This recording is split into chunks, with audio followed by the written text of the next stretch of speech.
And welcome back. You know, I did a little bit of a soft sell a minute ago. Linda Passeri is with us now, and I said a painter.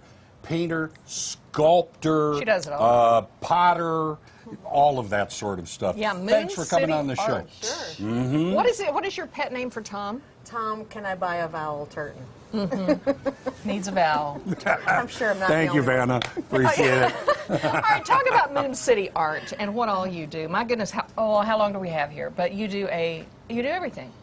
Well, I do, sculpting is what I started my studio with, but I'm also a painter. I started out as a sign painter, so I translated that skill to canvas, and then that kind of morphed into doing murals, and so it's back to the wall and back to sign painting, basically. Well, you mentioned the mural on Commercial Street, the big, and it's the coneflower. Yes.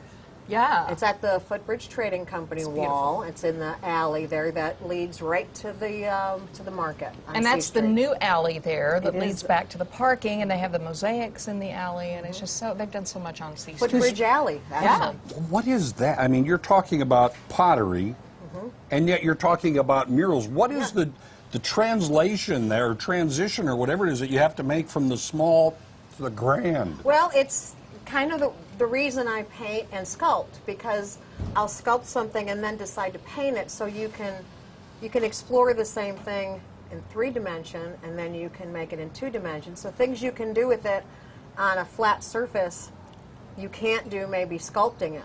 And vice versa. And vice versa. So it's fun to do the same. If you have an idea for something, for a subject, you can do it both ways, and that way you can really explore it and have fun with it. It's You can amazing do when it. when you go between the two things like that, Well, because yeah. no one's ever seen the back of the Mona Lisa's head. No. Yeah, but if it was a sculpture, you got to know what you're doing. You've got it all the way around here or flat there, which is just amazing. So, all right, so where is your studio exactly? It is in the Moon City Creative District. It's north of Commercial Street, where you're 10 blocks on the other side of Commercial, north of Commercial, Chase to Atlantic, and Washington to Broadway. Okay. And in that district, my studio is Moon City Arts in the district.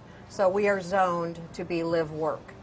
So Love it. I can have retail there, I can have my studio there, I can sell out of my studio, and so I live with my dog, and I have my studio. My sister's studio is next door, and it's called My Sister's Studio. She does glass. A few blocks away, there's another potter. A few blocks away, there's a... It's an artist colony. It is. Well, we're trying to make it so. We've got 10 blocks. We need about 50 more artists, but we're good there. How do you pick and choose what you're going to bring to this show? Well, I try to keep it cohesive. I mean, I try to keep things that relate to each other. Okay. And try to make a nice display, because the whole point at an art show is to make your tent look like a mini gallery. Yeah. So you don't want to bring everything.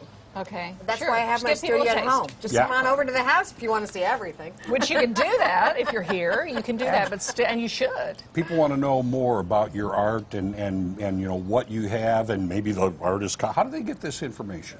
Well, I'm on Facebook as Moon City Arts, and also artist Linda Passeri, and you could find me on, usually Facebook or Instagram is the easiest way to get a hold of me. That's how everybody communicates, and so that's how I communicate. Very good. Well, it's great to see you. Thank you. Thanks. Please have a bite to eat before you Yes. take off, Grab because I something know to you've eat. worked up an appetite getting your booth